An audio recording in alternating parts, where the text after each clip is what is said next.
Ada saat-saat tertentu kita bahkan sulit untuk berdoa, terutama ketika alami situasi yang sangat menyesakkan hati, situasi yang sangat menekan jiwa kita, masalah yang begitu besar. Kadangkala kita tidak lagi bisa berdoa. Apakah kalau begitu kita biarkan itu terjadi? Tidak.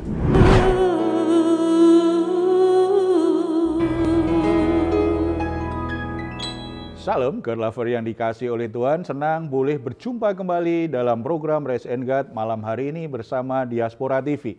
Setelah melewati berbagai kesibukan sepanjang hari ini, mungkin ada situasi tertentu yang membuat jiwa saudara menjadi letih lesu dan berbeban berat. Apapun situasinya, jangan pernah menyerah, sebab Tuhan mengundang kita semua untuk mengalami kelegaan. Tuhan Yesus berkata kepada kita, "Marilah kepadaku semua yang letih lesu dan berbeban berat, aku akan memberi kelegaan kepadamu." Puji Tuhan. Saudara, mari kita hampiri Dia, bawalah semua pergumulan hidupmu, semua masalah hidupmu, sebab Dia akan memberimu kelegaan, pertolongan, dan damai sejahtera. Mari kita bersatu dalam doa. Bapa di surga, kami mengucap syukur karena dalam Yesus Kristus kami semua selalu diperdulikan, dikasih, dan diundang untuk datang di hadirat-Mu. Bapa, Engkau tahu keadaan kami saat ini, kami membutuhkan anugerah-Mu, berikan kelegaan dalam jiwa kami, berikan jalan keluar yang terbaik, beri kami kekuatan untuk melewati semua pergumulan hidup kami, apapun keadaan yang sedang kami alami. Biarlah hati kami tetap mengasihi Engkau, tetap mempercayai Engkau, tetap tunduk pada pimpinan-Mu Tuhan. Saat ini kami siap mendengar kebenaran firman-Mu, Engkau nyatakan, ajar kami untuk bisa mengerti kebenaran firman ini. Dalam nama Tuhan Yesus kami berdoa. Amin.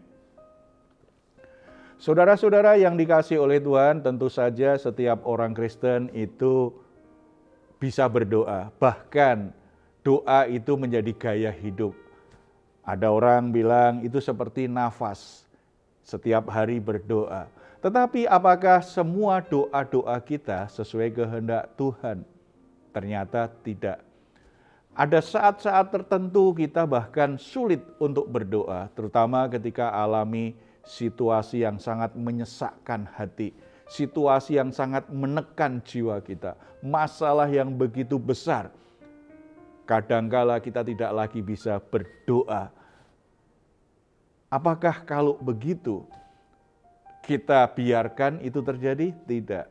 Tuhan ternyata akan menolong kita untuk tetap bisa berdoa. Roh Kudus akan menolong kita untuk bisa berdoa dengan baik pada saat kita tidak bisa berdoa, atau bahkan pada saat doa kita tujuannya salah. Tuhan akan arahkan hati kita ketika kita sungguh-sungguh memang rindu untuk dipimpin dan hidup sesuai dengan kehendak Tuhan. Kita buka Alkitab kita dari Roma pasal yang ke-8 ayat 26 dan 27. Demikian juga Roh membantu kita dalam kelemahan kita, sebab kita tidak tahu bagaimana sebenarnya harus berdoa. Tetapi Roh sendiri berdoa untuk kita kepada Allah dengan keluhan-keluhan yang tidak terucapkan. Dan Allah yang menyelidiki hati nurani mengetahui maksud Roh itu, yaitu bahwa Ia sesuai dengan kehendak Allah berdoa untuk orang-orang kudus. Saudara-saudara, jelas sekali di ayat ini bahwa Roh Kudus, Roh Allah membantu kita dalam kelemahan kita. Roh Kudus menolong kita untuk berdoa. Jadi dua ayat ini mengingatkan kita, untuk berdoa saja kita membutuhkan anugerah Allah. Untuk berdoa saja kita membutuhkan pertolongan Tuhan, supaya tidak hanya doa kita benar, yang kita doakan pun juga benar sesuai dengan kehendak Allah. Ada dua alasan di sini mengapa kita tidak bisa berdoa sebagaimana seharusnya. Jadi bukan nggak bisa berdoanya, enggak. Kita masih berdoa, kita masih rutin berdoa, tetapi sebenarnya kita tidak tahu bagaimana berdoa yang benar. Atau bahkan benar-benar kita bingung harus berdoa apa ini dalam situasi yang sedang kita hadapi saat ini. Ada dua alasan yang kita bisa lihat di sini. Yang pertama, karena kita tidak bisa melihat apa yang akan terjadi di depan kita. Roh Allah akan menolong kita untuk berdoa sesuai dengan rancangan Tuhan tentang masa depan yang Tuhan sudah siapkan. Ketidaktahuan akan masa depan seringkali membuat kita berdoa itu hanya fokusnya pada hal-hal yang di sekitar kita. Kita sakit, kita berdoa supaya sembuh. Kita tidak tahu maksud Tuhan, kenapa kita sakit. Kenapa Tuhan izinkan kita sakit, padahal kita sudah menjaga gaya hidup kita hidup sehat. Tetapi kenapa kita masih sakit? Tuhan ada maksud. Kita tidak tahu apa yang akan terjadi dengan hal ini. Makanya kita pasti langsung berdoa, Tuhan sembuhkan saya. Termasuk sakit karena kesalahan sendiri pun kita juga berdoa, Tuhan sembuhkan saya. Padahal Tuhan punya rencana lewat penyakit ini supaya hidup kita lebih sehat, supaya kita berhenti dari semua kesibukan yang tidak penting, supaya kita bisa bertumbuh maksimal sebagai pribadi. Atau bahkan Tuhan ingin kita ada di rumah sakit karena Tuhan ingin memakai kita. Saya punya teman yang mendadak sakit dan harus dirawat di rumah sakit. Awalnya dia berpikir, kenapa Tuhan? Saya lagi persiapan untuk melayanimu dan ini pelayanan yang sangat penting. Tetapi kenapa Tuhan biarkan saya mengalami penyakit ini dan harus masuk rumah sakit? Dia bertanya-tanya kepada Tuhan, kenapa itu terjadi? Dia berpikir bahwa Tuhan tidak setuju dengan pelayanan dia. Dia hanya berpikir seperti itu. Tapi ternyata Tuhan memang sudah atur, ada sebuah pelayanan yang Tuhan siapkan. Setelah dia menginap di rumah sakit itu, hari berikutnya ada orang lain yang menginap di sebelahnya. Karena berdekatan, bersampingan, bersebelahan tempat tidurnya, saat-saat tertentu mereka suka mengobrol. Dari obrolan itulah akhirnya teman saya ini tahu masalah orang yang sakit di sebelahnya dan akhirnya memberi pelayanan. Dia memberi pelayanan rohani, dia kuatkan dengan kebenaran firman Tuhan, bahkan akhirnya dia doakan sesama pasien yang ada di sebelahnya untuk menyerahkan hidupnya kepada Tuhan. Ada satu jiwa yang Tuhan sudah siapkan untuk berjumpa dengan hamba Tuhan ini, tetapi hamba Tuhan ini hanya mungkin bisa melayani dia dan berjumpa dalam waktu yang agak panjang kalau dia sakit. Ini tidak tahu ya. Tidak tahu kenapa ini terjadi. Artinya dalam doa-doa kita selama ini kadang-kadang kita kan hanya fokus dengan keadaan yang sedang terjadi. Kalau sakit cepat sembuh, kalau nggak punya duit cepat punya duit, kalau nggak ada pekerjaan cepat punya pekerjaan, kalau saya lagi lemah cepat punya kekuatan yang baru. Kita ingin semua masalah kita cepat ditolong Tuhan, cepat selesai masalahnya. Kita lupa bahwa mungkin Tuhan punya rencana dalam hidup kita berikutnya, sebulan, 2 bulan, atau setahun kemudian, tetapi kita harus melewati proses yang kita anggap masalah hari ini. Kalau itu kita mengerti, kita akan lewati dengan baik, tetapi karena kita sebagai manusia tetap sulit untuk memahami maksud Tuhan secara jelas. Dalam situasi seperti itu kita bertanya kepada Tuhan dan pengen Tuhan cepat menyelesaikan masalah kita. Tapi ternyata di sini kita belajar Roh Kudus akan menolong kita supaya doa kita itu tepat. Tidak hanya sekedar minta sembuh, tidak sekedar minta duitnya selesai, duitnya beres, tidak sekedar masalahnya cepat selesai. Tidak, kita bisa mengerti maksud Tuhan, mengapa itu terjadi dan apa yang Tuhan ingin kerjakan.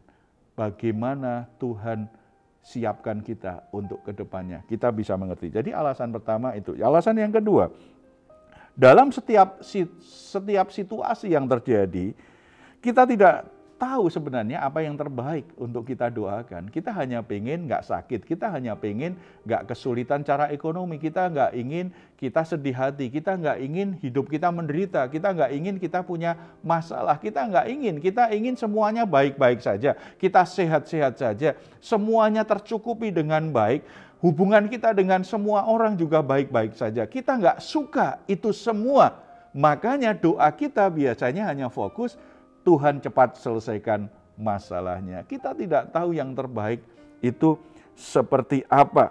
Kita membutuhkan pimpinan Roh Kudus supaya doa yang kita naikkan itu sesuai dengan kehendak Allah.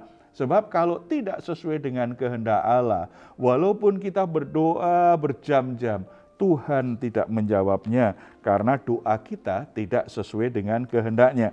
Ini kita bisa supaya lebih jelas kita baca Yakobus pasal 4 ayat 3. Yakobus pasal 4 ayat 3. Di situ dikatakan begini, atau kamu berdoa juga tetapi kamu tidak menerima apa-apa karena kamu salah berdoa.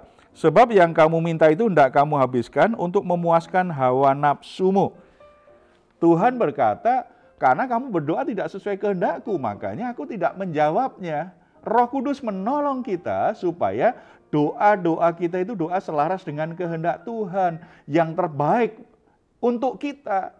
Walaupun yang terbaik itu seringkali kita nggak suka. Tetapi kalau sesuai kehendak Tuhan pasti yang terbaik untuk kita. Kita harus belajar saja berserah dan taat dengan prosesnya. Maka di balik masalah yang kita alami, situasi sulit yang kita hadapi, di balik itu ada anugerah Tuhan yang membawa kita naik, yang memberi kita berkat, yang memberi kita sesuatu yang lebih baik. Kalau kita perhatikan ayat 28 dan 29 itu jelas sekali. 28 dulu. Kita tahu sekarang bahwa Allah turut bekerja dalam segala sesuatu untuk mendatangkan kebaikan bagi mereka yang mengasihi Dia, yaitu bagi mereka yang terpanggil sesuai dengan rencana Allah. Sangat indah sekali. Paulus akhirnya sadar bahwa dia orang yang lemah. Untuk berdoa saja dia membutuhkan anugerah Tuhan. Dia membutuhkan pimpinan Roh Kudus. Dia membutuhkan keterlibatan Roh Kudus untuk memimpin dia berdoa supaya doa-doanya sesuai dengan kehendak Allah, supaya dalam kelemahannya dia tetap bisa berdoa yang selaras dengan kehendak Allah. Makanya di ayat 28 dia dengan penuh keyakinan berkata, kita tahu sekarang bahwa Allah turut bekerja dalam segala sesuatu untuk mendatangkan kebaikan.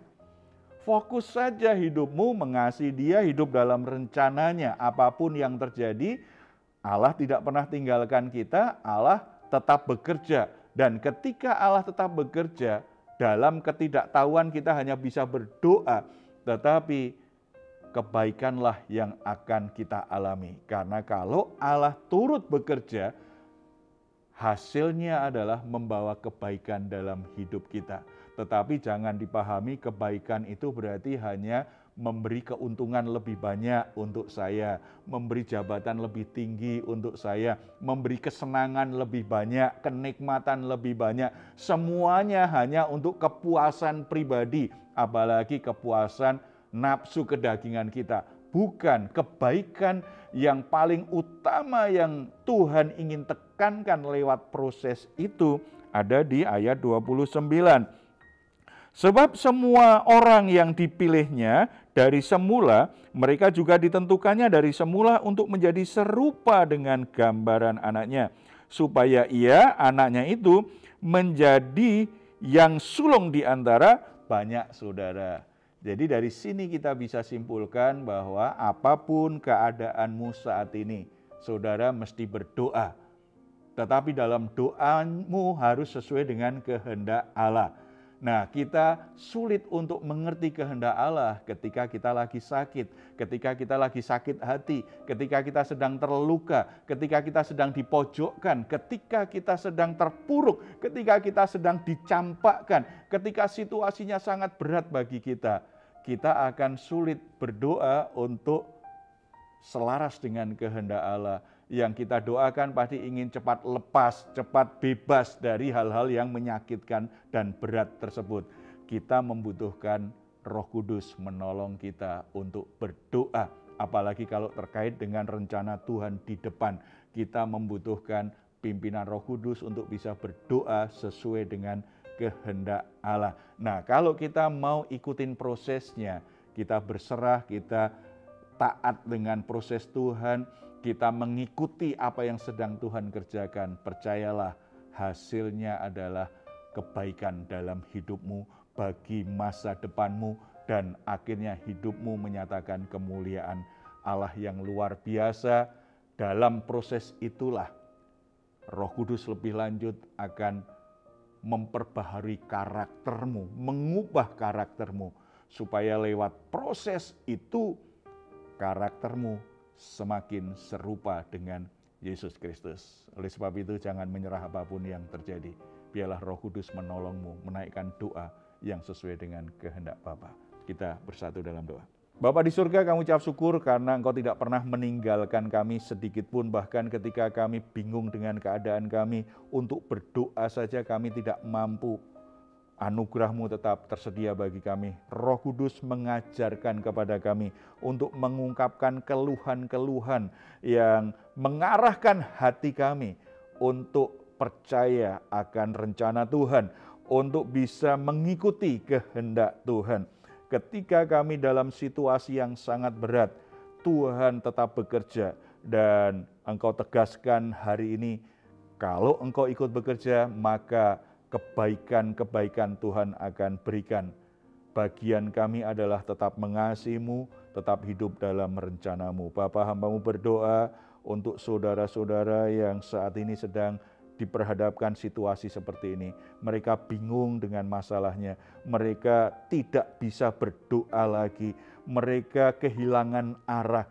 Mereka mulai pesimis dalam hidup ini.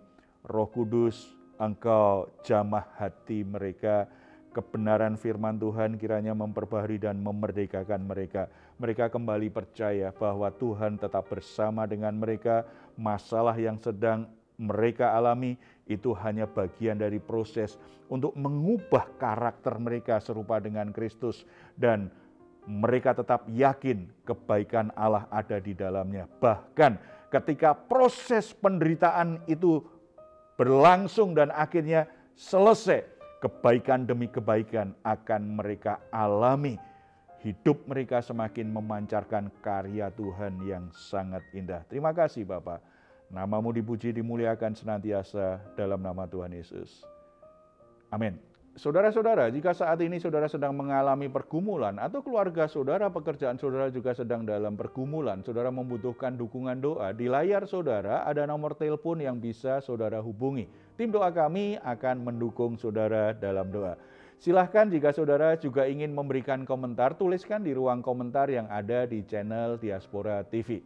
Sebelum kita berpisah, mari kita perkatakan bersama-sama Mazmur 4 ayat 8-9. Yakini ini saudara akan mengalaminya di dalam Yesus Kristus. Engkau telah memberikan sukacita kepadaku lebih banyak daripada mereka ketika mereka kelimpahan gandum dan anggur. Dengan tentram aku mau membaringkan diri lalu segera tidur, sebab hanya Engkaulah ya Tuhan yang membiarkan aku diam dengan aman. Puji Tuhan, selamat beristirahat. Doa saya untuk saudara semuanya, saudara sungguh-sungguh mengalami Rest and God malam hari ini. Tuhan Yesus memberkati kita semuanya.